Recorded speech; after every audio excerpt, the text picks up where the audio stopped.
Hey, everybody. Welcome into the Fantasy Six Pack Network. I'm your host, Dylan Clemons, and today my co host is Joe Bond, founder of Fantasy Six Pack. And we are continuing our training camp check in shows where we are going around to all 32 NFL teams and talking with a beat writer or reporter on what they've seen or heard at training camp.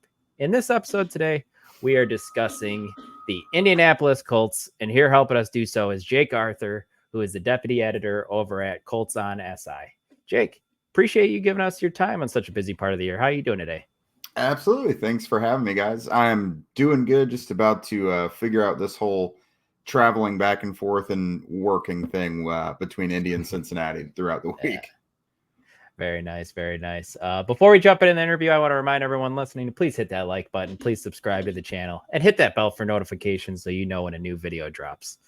And then you can head on over to fantasy6pack.net/plans to become an all-access member. That's where you get access to our award-winning rankings, draft cheat sheets, and F6P Discord, where you could ask all your custom league questions and advice to anybody on the Fantasy Six Pack staff, and that truly is the best part. And right now, you could even save a little bit of money by using promo code F6P NFL24 for 15% off. But without further ado, Joe, how about you hit Jake with the first question we have for him? Yeah, absolutely. So starting here with the quarterback, Anthony Richardson sort of lit the world on fire early last year. He really surprised people with how well he was able to throw the ball. And of course, we know that running ability is there, but injuries got the better of him. How has he looked early on throwing the ball in camp, coming back from that shoulder injury? Yeah, so I mean, if you were watching him now, you really wouldn't even know that the shoulder injury ever really occurred. He's back to being able to launch the ball, however well he wants to. Sometimes it's just comical, like with how the ball flies out of his hand, because he does a lot of stuff like just kind of messing around throwing the ball before practice. But really zero concerns there. I know during the spring there was kind of a little hiccup where people might have got a little worried because on the final day of the veteran minicamp, the Colts had held him back from throwing that day. And people thought maybe there was a setback and everything, but the Colts were like, no, this, is kind of to be expected coming back from his surgery. We're honestly surprised. They were surprised they hadn't had to do it to him yet. But Chris Ballard added even more context to it when I asked him about it when the training camp began. He said, Anthony had thrown 100+ balls just the day before. Which I don't think we were really privy to, which why would we? But that gave it even more context as to why he didn't, throw that day. So there's been no concern. He hasn't been limited at all during camp.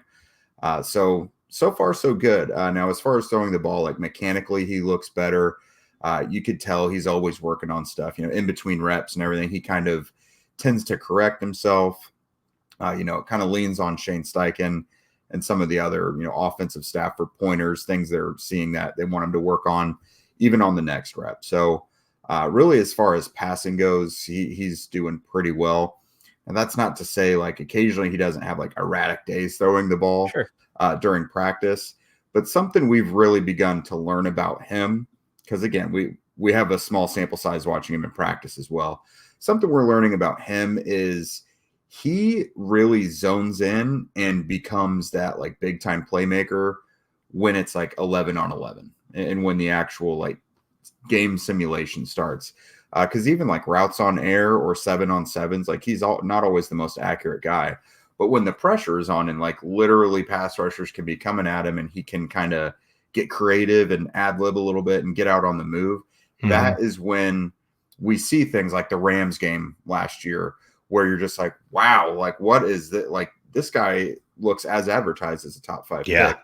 And so I think he's going to continue to surprise people, especially because the small sample size of games. I mean, he only played 4 last year and coming off the shoulder injury. I think a lot of the hype he's getting, especially from the fantasy community right now, I think people are going to be like, wow, this guy looks really, really good. And fingers crossed that he stays healthy. Yeah. So little follow up here. Speaking of health, right? So he took a lot of hits last year and that led to the injury. Is he learning to slide, protect himself, however it is, so that he can get through a full season?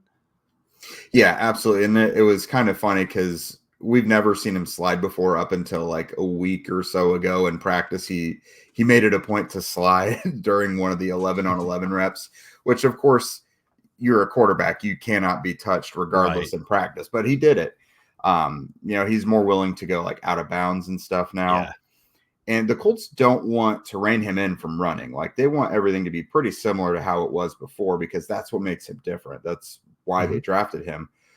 But they want him to be smarter and think about things more situationally. Like if it's 1st and 10 or something, don't put your body on the line and like do some sort of crazy risky run. But if it's, 3rd and 2, 3rd and 3, and you just got to have it or something, go ahead and do it. Like they're just trying to get instilled in his brain, like situationally consider what's going on before you make a really risky play. And then some other things like the play where he got the concussion against Houston last year, he was running into the end zone and he just eased up and, took the pedal off the floor as he was going into the end zone, which allowed the defender to just crush him going into the end zone. And so he's like, just like simple stuff like that. I've just got to be more aware of what the situation is when I'm about to take a hit. So are they going to rein him back from running? No, I imagine it's going to be the same workload, but they want him to be smarter with it. And you could tell he's taken it to mind at least a little bit so far. That is great to hear. Yeah, absolutely. Looking at the running back side of things, Jonathan Taylor is a guy who he's been a fantasy monster at times in his career. A few years ago, he was the consensus #1 pick, had over 20 touchdowns one year. But sometimes when you get a mobile quarterback in there with a running back, especially in the red zone, that's where they can kind of eat into each other's value. Do you think Anthony Richardson helps or hurts Jonathan Taylor's production this year? So in the simplest terms, I think Anthony's going to help Jonathan's yardage, but hurt his touchdowns. Okay. Because both players they have they're magnetic to the end zone when they get down there in the red zone. I mean, when Anthony was out there last year, he had several rushing touchdowns. Jonathan Taylor is a guy who you assume he's going to score every time he gets down in the low red zone. But the Colts are going to make opponents kind of pick their poison. And both players, I think, will have a healthy amount of touchdowns. I think Jonathan will still get north of 10, like probably a health assumed, a minimum of 12, I would imagine. But Anthony, I mean, you've got to think he'll have like at minimum 8 or so, he was very much on pace for that last year. So in terms of yardage, I think Anthony just being back there and defenders they can't really be that exotic. They have got to, they've got to stay true to themselves and what they're doing. And, the threat of him running or passing, that opens up things so much for Jonathan Taylor and anybody else who's out there. We saw examples of it in training camp last year when Taylor wasn't out there. But it's just very helpful. It kind of puts the fear of God in defenders saying, like, if I overcommit to one thing, then I'm leaving myself vulnerable over here. And I mean, as long as everybody stays healthy, I think we're going to get really big seasons from both. As far as fantasy goes, like statistically, it should be pretty good. I love to hear that because JT is a little bit sliding under the radar in the fantasy community a little bit. I want to say he's going in the beginning of the second round, middle of the second round now, which, like I said, he used to be the #1 consensus guy. And it's really just been injuries and stuff that's slowed him down since then. But hopefully he can put together a healthy season. And like you said, that is pretty scary trying to figure out who's going to run the ball, Jonathan Taylor or Anthony Richardson, man. That's tough for defenses. Yeah. The good news about Jonathan, though, is that the biggest but for him is the injuries. The last time we saw him on a football field, he ran for like 170 and a touchdown against Houston. So the last time we saw him on a field, he was Jonathan Taylor. Yeah, he started looking real good again toward the end of last year. So looking forward to that. So wide receiver crew here. So we know Michael Pittman's the alpha in this offense as far as this receiving crew goes. Who's the #2 so far? Now we know Josh Downs injured, but you can lump him in here like when he was healthy. But then there's also Alec Pierce and AD Mitchell. Who's been the #2 in camp? Yeah, so Josh Downs, of course, the ankle injury kind of messes things up a bit, but he's quite comfortably the next option in the passing game. Some of us have even, kind of sat on the sideline to each other, like, might Josh Downs lead the team in receptions? Like Pittman's probably going to lead in yards still. But Downs and Anthony Richardson have a very strong connection. Like their chemistry has gotten to the point where it's kind of unspoken. They don't really have to tell each other, in this situation, do this. Like they already know what the other one is going to do. They've put in a ton of reps behind the scenes together. So Downs, again, the ankle injury kind of makes things because he'll probably be back, week 1, 2, 3, whatever. But those high ankle sprains kind of cause problems and linger a little bit. So we may not see peak Josh Downs this year, but I think he'll still be very productive.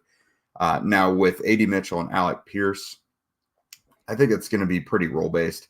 I do think A.D. Mitchell is going to have probably a bigger role in the passing game, but I do still think that Alec Pierce is probably going to see more snaps than him throughout the year.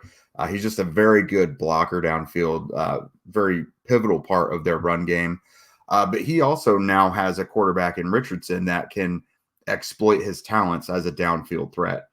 We've seen it throughout camp. Alec Pierce has had a great camp.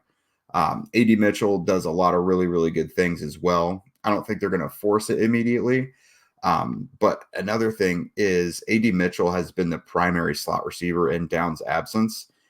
So we'll see how many weeks Downs misses in the season, if any. But they've got an opportunity to get Pittman, Pierce, and Mitchell on the field all together at the same time, which seems really dangerous. That's their biggest playmaker group. Sure. Because, even Pittman can stretch the field vertically. We've seen several examples of that. He's not the biggest, burner downfield, but he's usually going to get the bigger, maybe less fleet of foot cornerback on the other side, and he can usually kind of exploit that matchup. Absolutely. Right.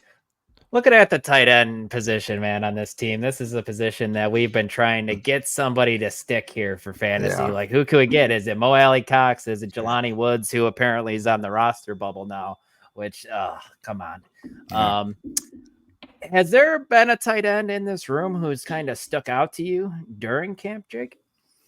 Mr. Consistent is always Kylan Granson. Okay. If you had to take a Colts tight end, I would make it Granson. He does have a decent connection with Richardson as well, as does Drew Ogletree. For my estimation, Mo Alley Cox is going to be out there as well, but mostly as their jumbo tight end. When they're going to go run heavy and they need that extra blocker, I think Mo Alley Cox is going to see a lot of work. But I definitely think that Ogletree and Granson are going to be the primary pass catching tight ends. Those three together they're all kind of sharing the load in terms of being the starting tight end for the Colts. Jelani Woods it's frustrating because he's very obviously has the highest ceiling and potentially the biggest playmaker. And he did a lot of that as a rookie in spurts. Obviously missed all of last year, but unfortunately we just haven't really seen him display his calling card, which is that playmaking ability throughout camp. And I will say his blocking is getting better, which could get him on the field more often and get him opportunities to go out in there and potentially make plays. But he's not a guy who's had a very hot camp. I'll put it lightly. Yeah. Nah, not a position I'm targeting very heavily from. No, I wouldn't. I would make Colts tight end streaming options at best this year. Yeah. Fair enough. So, all right. So we are a fantasy focused show and site. So we do like to ask a very fantasy specific question here at the end to all of the beat writers that have come on. And the question is, who's a player in camp that you've seen that you think is going to surprise, good or bad, that fantasy managers need to know about? Yeah. So in terms of guys with actual fantasy relevance, I think you got to look at whoever wins out among the Colts pass catching back, Evan Hull versus Tyler Goodson.